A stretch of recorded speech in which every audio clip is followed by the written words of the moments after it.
I see a lot of kids struggling, a lot of families struggling, so not just a stress reliever on me, but multiple families. Hundreds of Louisville families are breathing a sigh of relief tonight, at least for another week. Breakfast and lunches for their kids are covered. Thanks so much for joining us tonight. I'm Eric King, in for Doug Profit. And I'm Shay McAllister. JCPS is distributing food in bulk as part of their free summer meals initiative.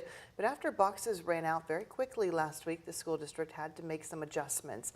Isaiah Kim Martinez went to see if it helped this week. One more, okay? One by one, crews loaded boxes of meals into each and every car in line at Beckley Creek Park Tuesday, trying to make a dent into such a widespread need across Jefferson County. Sometimes you struggle with the way times are these days, and any extra help helps. For JCPS parents like Christopher Patterson, the pickup means more than just a week of breakfasts and lunches for his second grader Mason. Chips, juices, looks like carrots. It represents some relief. A week ago, Louisville's massive public school district rolled out a new option to serve families unable to make it to free summer meal sites each day, instead offering a one-stop shop to grab food in bulk. First come, first serve, starting at 10 a.m. They ran out of food because there was a lot of people that came out. But 540 boxes across 3 locations were claimed in a half hour that morning. And what a difference a week makes. JCPS more than doubling its inventory at each site. We're sitting here just before noon this Tuesday, and they still have about 24 boxes of food left for families. These meals are funded by the U.S. Department of Agriculture in an effort to better reach students on the outskirts of the county. The school district is looking to increase their supply another 400 boxes this coming Tuesday. Isaiah Kim Martinez, WHAS 11 on your side. And as a reminder, free in-person breakfasts and lunches are available every weekday at 41 mobile stops and 12 community partner locations. We have a link to that list on our website, WHAS11.com. Meanwhile, the bulk prepackaged meals are available at 3 locations on Tuesdays through July 26th. That's from 10 a.m. until 1 p.m. or until they run out. Those sites are Beckley Park at the Egg Lawn, Evangel World Prayer Center, and the PRP Fire Training Center. MSD is moving into West Louisville for more space. It comes as the utility company is fixing old infrastructure in the West End, trying to keep odors down. Ian Hardwood spoke with some Chickasaw neighbors today who want to see some progress. All right. What was the Clariant Chemical Factory will be MSD's new headquarters.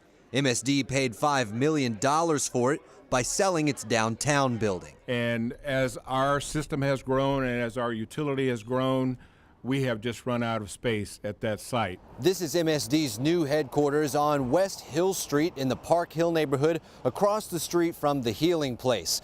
But this physical shift from downtown over into West Louisville is also marked by a shift in focus by MSD, trying to address some of the city's worst sewer smells. MSD is spending $16.5 million on long-term projects in the area, like replacing old catch basins with newer ones that trap smelly sewer gas. Quintella Pulliam and Dr. Marta Mack in the Chickasaw neighborhood noticed the smell went away through winter and spring, but as it creeps back, they worry progress is too slow. What are you going to do in the interim to ensure that people don't have to smell sewage in their homes? While catch basin replacements are finished in the Park Duval and California neighborhoods, Chickasaw has 73 that need to go, but work hasn't started yet. Shawnee will see 202 basins replaced by May next year, according to MSD's own schedule. For Pulliam, who's put up with the smell for decades, the solution seems simple. The sewage just need to be flushed and cleaned more. Yeah, and they need to be diligent about that. I think a lot of times, you know, folks in the West End get overlooked quite a bit. And with a rate hike beginning in August, 6.9% for MSD services, an average increase of $5.19 in Jefferson County and $3.74 in Oldham, Pulliam is fine paying out as long as she sees results. It's action time. A MSD spokesperson did say it encourages reports of sewer odor and that it investigates every complaint. They also say fixing the aging sewer system is costly. Putting in approximately $49 million over the next 2 fiscal years to be able to address the more localized odor control projects in communities. Until some of those projects finish, Pulliam will have to keep her windows shut to block out the smell. In Louisville, Ian Hardwick, WHAS 11 on your side. And you can report MSD smells by calling 502-540-6000. The utilities providers' public meetings on clean air run from now until October. The next one is June the 26th from 6 until 7. It's at the Western Library. And huge developments coming to the Nulu neighborhood. The $13 million project to transform East Market's officially underway. Louisville Mayor Craig Greenberg says it'll make the area safer, more accessible for pedestrians, bikers, and cars. The project will add more trees, a separated bike track, and update traffic signals.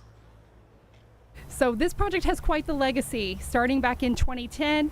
Since then, it's gone through multiple redesigns, permitting, funding, and we are so excited to finally break ground next week. The project is communicating with many festivals to make sure that they can still go on with as little disruption as possible throughout the next year. It all should be complete in 2025. All right, you could not ask for a better, brighter, clearer, no wind having afternoon on a Tuesday, Colleen. Yeah, it's absolutely perfect out there. Low humidity, not a cloud in sight. We're not too hot out there. Temperatures are in the upper 70s. We will be breaking into the 90s as early as Thursday. So it is definitely going to be warming up as each day passes. Right now we're at 79 here in Louisville, 76 over at Bowman, 76 in Bardstown. Pretty comfortable. So hey, if you want to have dinner on the patio, it does not feel humid out. Temperatures are going to be hovering right around the mid 70s and past 10 o'clock. We will be cooling off to the 60s and 50s overnight tonight. So we're tracking that humidity. Now, once we head towards next week, we're going to flip the switch and almost get to tropical levels of moisture with temperatures in the mid to upper 90s, both Monday and Tuesday. So through the weekend, I think it's still going to be bearable, but the perfect day is tomorrow again, where we have the very low humidity and comfortable levels out there. Now, the only thing tomorrow that we're going to be concerned with, get ready for a summer filled with air pollution, ozone pollution tomorrow, mainly for southern Indiana. This also includes Jefferson and Bullitt County here in Kentucky. So just know, limit your time outdoors, especially if you lie in the sensitive category. So we're tracking a heat wave starting to build across the majority of the South and portions of the Midwest. I'll show you how hot it's going to get later this week coming up. Shay, Doug, Eric. You know who you are, Doug, Colleen. Eric. Thank you so much. Hey, happening right now, Kentucky State Police troopers are using cadaver dogs in the ongoing search for missing 8-month-old Maya Rudd. The infant was reported missing on Thursday of last week after her parents and grandparents were arrested on drug charges. Today, Kentucky State Police confirmed they are focused on a cemetery not far from her parents' home in Reynolds, Kentucky. That's just under 2 hours southwest of Louisville, about 90 miles. Police say forensic interviews and tips led them to that location. They also say family members in custody have not been helpful in the search for the baby. None of the participants involved in this are helpful at all to this missing 8-month-old, which as an investigator, that would tell you they know the answer perhaps. And that's what we're trying to find. If you have any information on where this little girl might be, you're urged to call Kentucky State Police Post 16 with any tips. That number, we've got it on your screen there, 270-826-3312. And an update now to this week's court date in the Crystal Rogers case. Only Steve Lawson will be in the courtroom for the hearing on Thursday. Brooks Houck and Joseph Lawson have both been excused from court. Thursday's hearing will now be focused solely on Steve Lawson's motion to dismiss the charges against him. His attorney plans to present evidence that his client was granted immunity when he agreed to talk to police. According to court documents, prosecutors have no intention of dropping the charges, but instead will exclude certain conversations where immunity was mentioned. Brooks Houck and Joseph Lawson will be back in the courtroom in July. That's when the prosecutor will push to combine the 3 cases into one trial. All 3 defendants have objected to that motion. Right now, critical conversations about the federal government's oversight of the LMPD are helping to lay the groundwork for the city's future. And if you want to be a part of those conversations, you have the opportunity to do so today. The department's hosting the 5th in a series of community meetings following its 86-page report released in March of last year. In that report, the DOJ identified patterns of discrimination and use of excessive force. They say getting input from the community is now a crucial step. Tonight's community meeting starts at 6 at the Northeast Regional Library in Linden.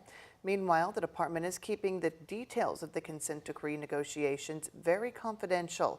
It's something we are told could take several months. Join the Jeffersonville Police Department and secure your future with an exceptional hiring and retirement package. The city of Jeffersonville is looking to boost its police force now that the department has a newly approved benefits contract. The city council approved the police department contract last month. It includes starting pay at $66,000 an hour, 8.5-hour shifts with 5 days on, 4 days off, PTO, 18 paid holidays, what they call exceptional insurance, and a take-home police car. Longevity pay is also included with a retirement savings plan. Mayor Mike Moore says in addition to having the highest paid retirement in Indiana, that 33-hour work week will be the first in the state and second in the country. The city of Jeffersonville is currently targeting all major cities and college towns in Indiana, Kentucky, and Cincinnati. Also, the Kentucky State Police is looking to hire facility security officers. Those are the officers who provide protection to state office buildings in Frankfort. The starting salary for this position is just shy of $43,000. The deadline to apply is July the 10th. Officers who do get hired will go through a 2-week training academy that starts in October.